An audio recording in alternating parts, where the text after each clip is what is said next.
দরজা বন্ধ করে কি করছিস তোরা দুজন? কি কি কি- কিছু না মা, আমরা জাস্ট প্রজেক্ট। যাই হোক না কেন, তোকে নিয়ে যেন আমি হসপিটালে ছুটতে না হয়, মাথায় রেখে। আরে মা, এমন কিছু না। কি ব্যাপার, তোর এরকম শুকনো ভাবে পার্টি করছিস কেন? আমার তো বন্ধুদের পার্টিতে ব্যবস্থা করব নাকি? আরিয়ানের থেকে কিন্তু স্যাম সব দিক দিয়ে ভালো, তুই স্যামের প্রপোজালটা অ্যাকসেপ্ট করতেই পারিস। কিন্তু মা, আমার যে আরিয়ানকে বেশি পছন্দ। দেখ, তোর কাকে পছন্দ তার থেকেও বেশি ম্যাটার করে তোকে কে পছন্দ করে, তোকে কে ভালো রাখবে। এই মনা, বলছি তোর এই লাল শর্ট ড্রেসটার সাথে ম্যাচ করে আমি একটা শর্ট ড্রেস কিনেছি। আজকে বিকালে কোনো ক্যাফেতে যাও, আমরা টুইনিং করে সুন্দর করে ছবি তুলবো।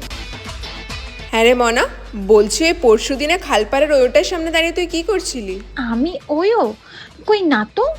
এইসব ভুলভাল জায়গায় না গিয়ে এই শনি রবিবার তোর বাবা আর আমি এমনিও থাকবো না। ঘরের চাবিটা না হয় আমরা তোকেই দিয়ে যাব।